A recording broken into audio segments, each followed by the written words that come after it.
জুলাইয়ের সকল শহীদের প্রতি গভীর শ্রদ্ধা জানাই। প্রত্যেক আহতদের প্রতি আমাদের ভালোবাসা এবং সহমর্মিতা জানাই। এটা দুর্ভাগ্যের ব্যাপার যে জুলাইয়ের শহীদদের নিয়েও বেশ রাজনীতি হয়।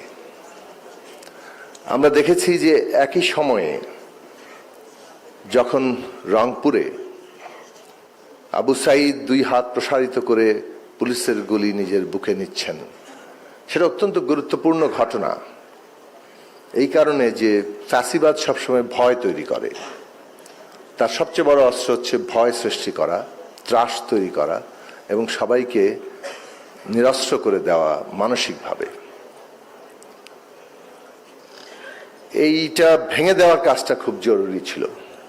এর আগেও অনেকে ভেঙেছেন, তবে আবু সাঈদের সেই ভেঙে দেওয়া একটা বড় প্রভাব সৃষ্টি করেছে। তবে লড়াই কেবল রংপুরেই তখন হচ্ছিল না, একই সাথে চট্টগ্রামেও লড়াই হচ্ছিল এবং সেই চট্টগ্রামে ওয়াসিম তিনিও কিন্তু পুলিশের গুলিতে শাহাদাত বরণ করেছেন।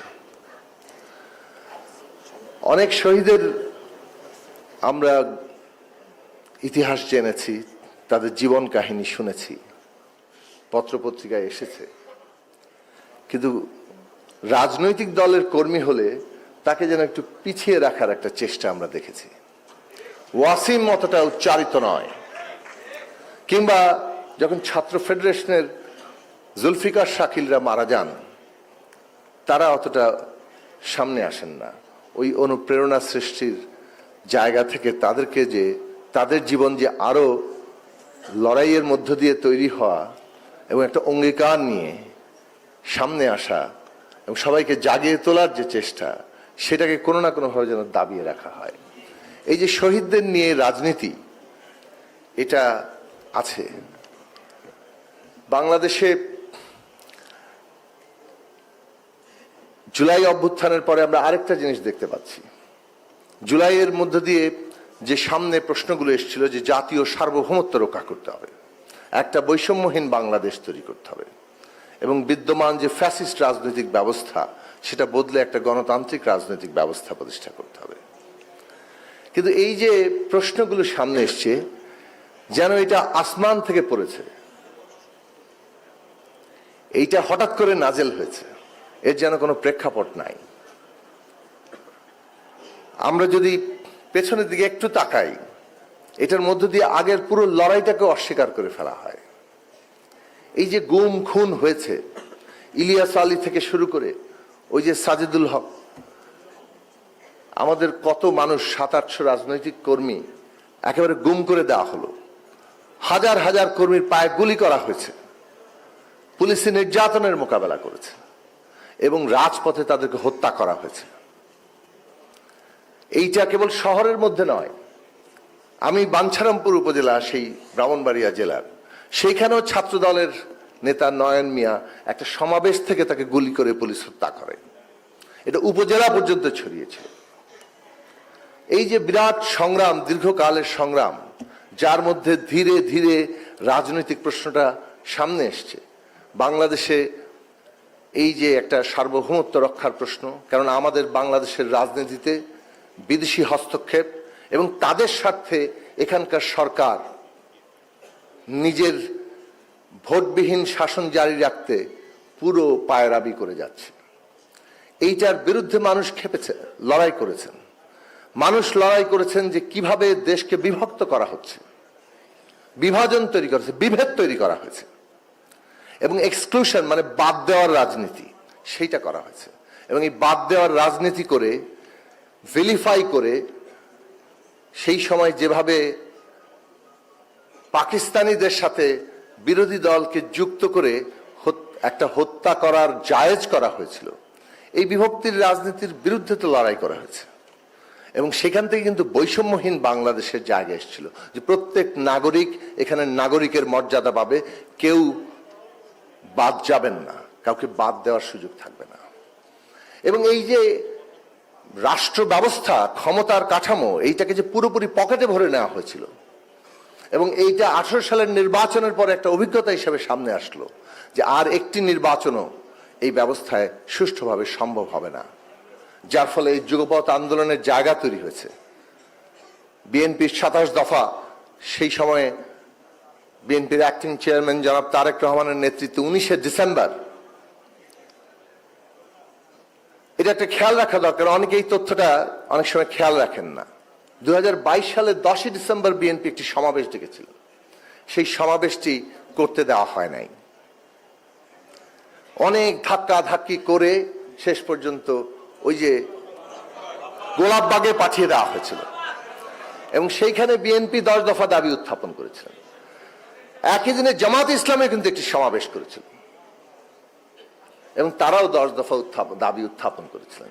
সেটা ছিল দাবি, কিন্তু কোনো কর্মসূচি না। ভবিষ্যৎ বাংলাদেশটা রাষ্ট্র ব্যবস্থা সংস্কার, অর্থনৈতিক ব্যবস্থা সংস্কার, সামাজিক সাংস্কৃতিক ব্যবস্থা সংস্কারের কর্মসূচি কি ওটার মধ্যে লেখা ছিল না? বিএনপি যখন 19শে ডিসেম্বর হোটেল গুলশানের যে ওয়েস্টিনে, সেখানে জনাব তারেক রহমান তখন এই 27 দফা কর্মসূচি ঘোষণা করলেন। না, 27 দফা করলেন। আপনি আমাকে বলতে দেন না, আমি তো ইতিহাসটা জানি। 27 দফা 19শে ডিসেম্বর ঘোষণা করলেন। আমরা কিন্তু দেখিনি 5ই আগস্ট পর্যন্ত জামাত ইসলামে কিংবা এই তাদের মিত্র কোনো রাজনৈতিক দল রাষ্ট্র ব্যবস্থা সংস্কারের কোনো কর্মসূচি হাজির করেছে। আমাদের দল কিংবা আমাদের জোট গণতন্ত্র মঞ্চ কিংবা আমাদের যুগপৎ আন্দোলনে যারা এসেছেন 39টি দল, যাদের অনেকেই এখানে উপস্থিত আছেন, তাদের প্রত্যেকের স্ব অবস্থান থেকে নিজস্ব দাবি দেওয়া ছিল। আমাদের যেমন 14 দফা ছিল, আমরা আলোচনা করেছি এবং এই আলোচনার প্রেক্ষাপটে 2019 সালে 18 সালের নির্বাচনের পর থেকে শুরু হয়েছে। কোভিডের মধ্যে বিএনপি মহাসচিব জনাব মির্জা ফখরুল ইসলাম আলমগীর, বিএনপির স্ট্যান্ডিং কমিটি মেম্বার জনাব আমির খসরু মাহমুদ চৌধুরী, ইকবাল হাসান মাহমুদ, তারা দায়িত্বপ্রাপ্ত ছিলেন আমাদের সাথে যোগাযোগ করার জন্য। বিএনপির অন্যান্য স্ট্যান্ডিং কমিটির মেম্বাররা অন্যান্য আরো অনেক রাজনৈতিক দলের সাথে দায়িত্বপ্রাপ্ত হয়েছেন। প্রত্যেকে দায়িত্বপ্রাপ্ত হয়ে একেবারে বিদেশে থেকে জনাব সালাউদ্দিন আহমেদ, তিনিও যোগাযোগ রেখেছেন টেলিফোনে। এই যে যোগাযোগ করতে করতে করতে 22 সালে এসে আমরা একটা যুগপৎ আন্দোলনের ভিত্তি তৈরি করা হলো এবং 27 দফা, 14 দফা, আরো অনেকগুলো দলের দফা মিলে 31 দফা তৈরি করা হলো। এইটার মধ্য দিয়ে কিন্তু বাংলাদেশে একটা যুগপৎ আন্দোলনের জায়গা তৈরি হয়েছে, যেখানে সুস্পষ্টভাবে ওই সার্বভৌমত্বর সুরক্ষা, ওই বৈষম্যহীন বাংলাদেশ এবং তার জন্য বাংলাদেশে একটা বিদ্যমান রাষ্ট্র ব্যবস্থা বদল করে গণতান্ত্রিক ব্যবস্থা প্রতিষ্ঠার সুস্পষ্ট কর্মসূচি ছিল। কেবল রাজনৈতিক নয়, অর্থনৈতিক, সামাজিক, সাংস্কৃতিক কর্মসূচি ছিল। এইটা বাংলাদেশের মানুষকে একটা ভিশন দিয়েছে, লক্ষ্য দিয়েছে কোথায় যাব এবং বিদ্যমান ব্যবস্থা থেকে বদল করলে একটা নতুন কিছু পাওয়া যাবে। সেই জায়গাটা একটা যে রাজনৈতিক অঙ্গীকার হিসেবে দাঁড়িয়েছিল, সেই ভিত্তিটা তৈরি করেছিল। আমরা স্লোগান তুলেছিলাম সবাই মিলে, জনগণের বৃহত্তর ঐক্য দরকার। এবং আপনি খেয়াল করবেন যে কোনো 69 সালের গণ অভ্যুত্থান দেখেন, 1990 সালের গণ অভ্যুত্থান দেখেন, সেই সময় ছাত্র সংগ্রাম পরিষদ 69 সালে, 90 সালে সর্বদলীয় ছাত্র সংগ্রাম, সর্বদলীয় ছাত্র ঐক্য, তারাই কিন্তু ওই বাতায়নটা তৈরি করেছিল যে অ্যাক্রস দি পলিটিক্যাল পার্টি তারা সবাই মিলে এক জায়গায় দাঁড়াতে হবে। এইটা যখন সমাজের মধ্যে ছড়িয়ে পড়ে তখন গণ অভ্যুত্থানের প্রাথমিক ভিত্তিটা তৈরি হয়। এবং এই দুটো কাজ, একদিকে 31 দফা তৈরির মধ্যে দিয়ে ভবিষ্যতের একটা লক্ষ্য, আর অন্যদিকে জনগণের বৃহত্তর ঐক্যের ডাক, সেটাই অভ্যুত্থানের ভিত্তি তৈরি করেছে।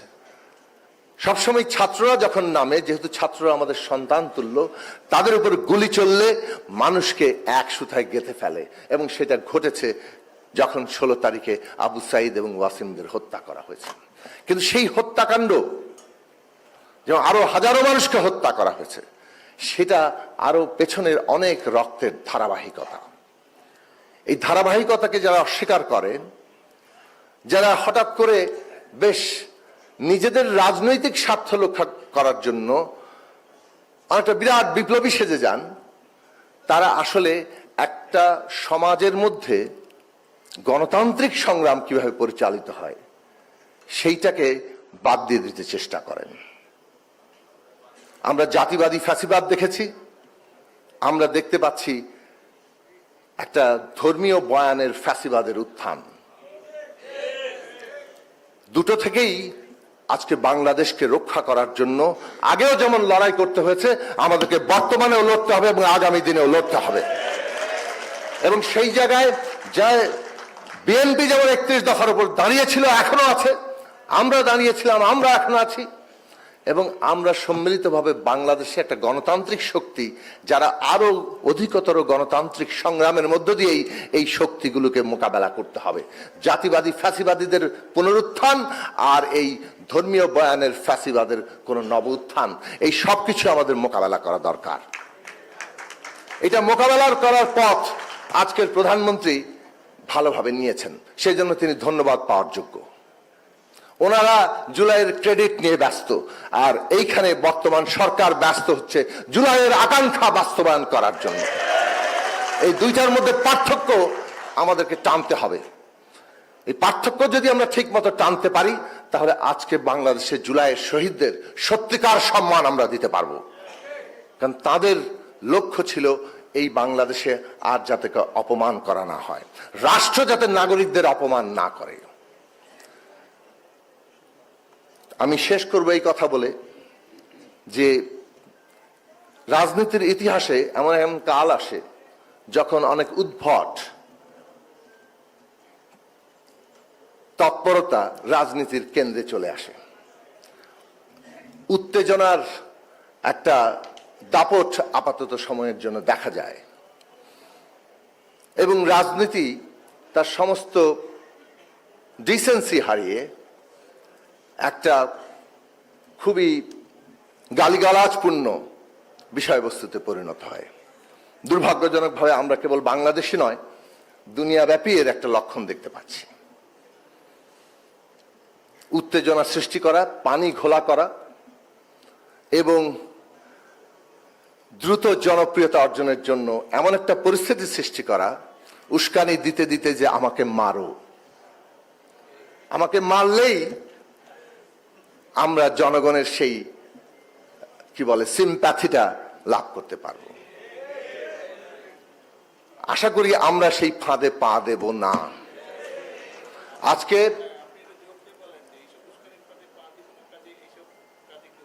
হ্যাঁ, সুতরাং মাননীয় প্রধানমন্ত্রী বলে ফেলেছেন, অতএব আমরা যারা যুগপৎ লড়াই করেছি, আমরা যারা এই সরকারের নেতৃত্বে বাংলাদেশের গণতান্ত্রিক রূপান্তর সম্পন্ন করার কাজে আছি, তাদের প্রত্যেককেই আজকে এই সমস্ত উস্কানি ফাঁদে পা না দেওয়ার আহ্বান জানাই, এবং উস্কানি মোকাবেলা করে একটা খারাপ জিনিসকে পরাস্ত করার জন্য প্যারালালি আরেকটা ভালো জিনিস, ভালো লাইন আমাদের তৈরি করতে হবে। এবং সেইটা যেভাবে বাংলাদেশকে পুনর্গঠনের কাজ চলছে, সেইটা সম্পন্ন করার মধ্য দিয়েই এই সমস্ত উস্কানিদাতা উদ্ভটরা হারিয়ে যাবে, সেই আশা রাখি, এবং তখন জুলাই সত্যিকার অর্থে বিজয়ী হবে। আপনাদের সকলকে ধন্যবাদ আমি আমার এই বক্তব্য দেওয়ার জন্য।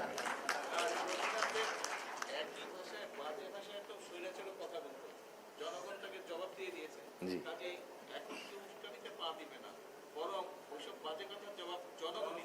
জি, এক্স্যাক্টলি তাই। ধৈর্য ধরুন, ধৈর্য ধরুন। মাননীয় প্রধানমন্ত্রীর নেতৃত্বে বাংলাদেশে যে গণতান্ত্রিক রূপান্তর চলছে, এবং এটা কেবল রাজনৈতিক অর্থে নয়, একটু আগে নূর বলে গেল যে আমরা সংবিধান সংশোধনের জন্য বসেছি, আমরা অর্থনৈতিক, সামাজিক, সাংস্কৃতিক যে রূপান্তরের কর্মসূচি নেওয়া হয়েছে সেটা সফল করতে হলে আজকে কেন্দ্র থেকে একেবারে ওই গ্রাম পর্যন্ত রাজনৈতিক শক্তি দরকার। একটা বিনির্মাণ কেবল সরকার একা পারে না, সরকারের বাহন হতে হয় তার রাজনৈতিক শক্তি। যদি আপনারা সত্যিকার অর্থে এই নেতৃত্বের আসল এই মুহূর্তের আকাঙ্ক্ষাটা কি, নেতৃত্ব কি নির্দেশনা দিচ্ছেন সেটা অনুভব করেন, তাহলে সেইটা গ্রাম পর্যন্ত নিতে পারবেন, জনগণকে ঐক্যবদ্ধ রাখতে পারবেন, এবং এই সব উস্কানিওয়ালাদের মোকাবেলা করে জনগণকে এমনভাবে ঐক্যবদ্ধ করবেন যে উস্কানিওয়ালারা হাস্যকরে পরিণত হবে। সেই আহ্বান জানিয়ে আমি আমার বক্তব্য শেষ করছি। সবাই ভালো থাকবেন। আসসালাম।